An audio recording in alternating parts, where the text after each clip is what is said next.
জাহান্নামের বর্ণনা, জান্নাতের বর্ণনা। তখন জাহান্নামীদের কিছু লোকের শাস্তি, সুদ করে শাস্তি, চকল করে শাস্তি, নিশা করে শাস্তি, তারপরে জিনা করে শাস্তি, ওসব আলেমদের শাস্তি, বিভিন্ন শাস্তি, মানুষের অন্যের সম্পদে গ্রাস করে তাদের শাস্তি। এসব শাস্তি বিষ্ণুনবী দেখলেন। যারা দুনিয়াতে যারা বিষ্ণুনবী জাহান্নামের একটি ঘটনা বলি। বিষ্ণুনবী যখন জাহান্নামে ভ্রমণ করলেন তখন দেখলেন একদল লোক, তার নখগুলো অনেক বড়, নিজের নখ দিয়ে নিজের মুখ খুঁচাচ্ছে, মুখ খুঁচাচ্ছে। কি দিয়ে? নিজের নখ দিয়ে নিজের মুখ খুঁচাচ্ছে। তখন বিষ্ণুনবী জিবরাইলকে জিজ্ঞেস করলেন, হ্যাঁ জিবরাইল ভাই, অমুক ব্যক্তির এটা করার কারণ কি?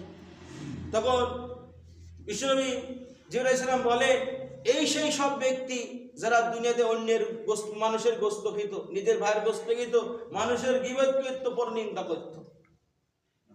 আজকে তারা নিজেদের নখ দিয়ে নিজেদের মুখ খুঁচাচ্ছে।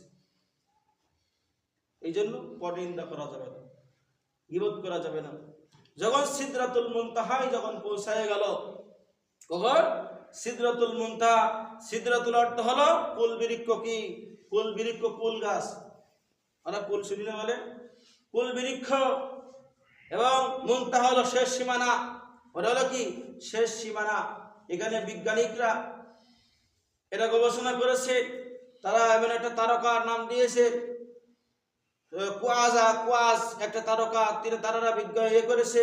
ওই কুয়াজ তারকায় যদি কোনো ব্যক্তি যাইতে হয়, কারো যেতে হয়, প্রতি সেকেন্ডে 1,86,000 মাইল যেতে হবে। কয় সেকেন্ডে?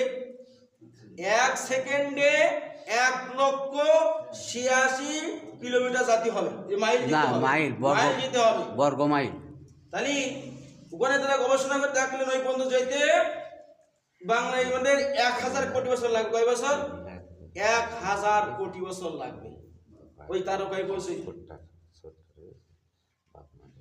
তাই সিদরাতুল মুনতাহায় যখন পৌঁছলেন তখন ওখান থেকে অনেক তো কারণা বুরাক রাসূলের ওখানে ওঠার আগে লাফালাফি করে, কান্না করে। এবং যখন ওই পর্যন্ত আসলেন, জিবরাইল এবং বুরাক সরে আসে। তাদের ওই পর্যন্ত যাওয়ার ক্ষমতা নেই তাদের। তখন আল্লাহ তাআলা রব নামক একটি আসর, একটা বাহন চলে আসে।